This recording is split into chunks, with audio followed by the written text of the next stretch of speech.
ବଣଭୋଜି ହେଉଥିବ ଆଉ ସାମ୍ନାରେ ଆମ୍ବ ଗଛ ଥିବ, ଆମ୍ବ ଗଛରେ ଆମ୍ବ ଫଳିଥିବ ଆଉ ତାକୁ ତମେ ଦେଖିକି ନ ଖାଇବ ତାହେଲେ କ'ଣ ଭଲ ଲାଗିବ? ଜମା ବି ଭଲ ଲାଗିବନି ନା। ଆଉ ସେ ଆମ୍ବକୁ ଖାଇବାକୁ ଲୋକମାନେ ଦେଲେ ତ, ସେଇଥିପାଇଁ ଆମେ ମିଶିକି କଲୁ ଆଜି ଆମ୍ବ ଚୋରି। ଦେଖନ୍ତୁ କେଉଁ ଭଳି ଭାବରେ ଆମ୍ବକୁ ଚୋରି କରାଯାଉଛି।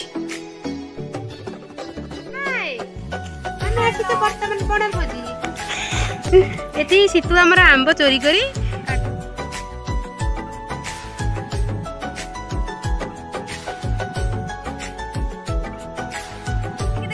ଆମେ ଟିକେ ଗିରିଗିରି ହେଇକି ବୁଲିଯା। ସବୁ କରିକି ଖାଇଦଉ ସେ ଆସିଲା ଦିନ ମଚତ୍କାର କଲା ହଉଛି କ'ଣ ଏଠି?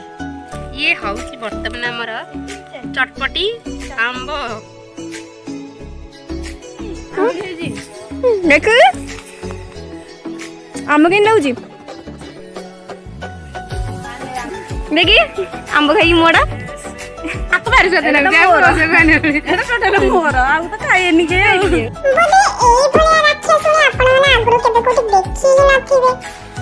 ମାଲୁ